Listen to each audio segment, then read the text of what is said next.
Dans les jours sombres où nous sommes, où bien des valeurs spirituelles ont été perdues, où l'activité des puissances des ténèbres est particulièrement active et l'œuvre des esprits séducteurs manifeste, les quelques paroles du chapitre 51 du livre du prophète Ésaïe apportent une note de grande espérance, bien que le contenu de la prophétie concerne la dispensation à venir.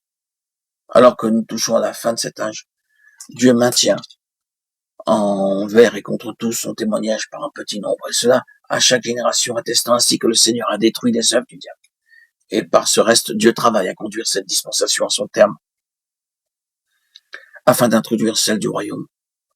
C'est par Sion que Dieu ramène les captifs pour les consoler et les restaurer intérieurement. Que le Seigneur, frères et sœurs, en Christ, bien-aimés, chers amis, auditeurs, auditrices, nous trouve en Sion, la cité du grand roi. Écoutez-moi, vous qui poursuivez la justice, qui cherchez l'Éternel. Ésaïe 51. Qui sont ces hommes qui poursuivent la justice? Et tout d'abord, qu'est-ce que la justice? Dans l'Épître aux Romains, chapitre 3, verset 23, Paul déclare que Dieu a montré sa justice par le sacrifice expiatoire de notre Seigneur, l'agneau sans défaut et sans tache, lui, le saint et le juste. La justice divine est donc incarnée en Jésus-Christ. Cette question de la justice remonte à la chute, lorsque le choix de l'homme fut l'opposé de la pensée de Dieu. Et le dessein éternel tel que Paul le définit dans Romains 8, 29, prédestiné à être semblable à l'image de son Fils, tourne autour de cette question. Sur quelle base Dieu pourra-t-il accomplir ce dessein? La réponse nous conduit à regarder au Fils de Dieu venu pour accomplir toute justice, pour mettre Dieu à sa place et à la seule qu'il doit occuper dans sa créature. Christ se présente à nos yeux intérieurs comme un homme dans lequel tous les droits de Dieu ont été recouvrés et par lequel il définit et exprime sa nature. L'apôtre Paul, dans sa lettre aux Éphésiens, déclare « À lui soit la gloire dans l'Église et en Jésus-Christ ». Éphésiens 3, 21. La gloire est l'expression de la nature de Dieu. Elle se définit en termes de pureté, limpidité, transparence. Elle demande et réclame la justice dans l'homme racheté. En d'autres termes, la reconnaissance des droits souverains de Dieu. Et cette justice, cette gloire, sont en Christ. Christ incarne et personnifie la nature de Dieu en ces deux aspects.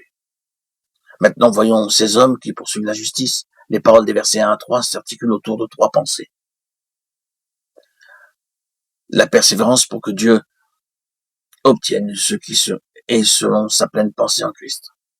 Secondement, la nécessité constante de la foi de ceux qui sont engagés dans cette œuvre de restauration du témoignage de Dieu. Et troisièmement, les épreuves et la souffrance comme étant leur lot.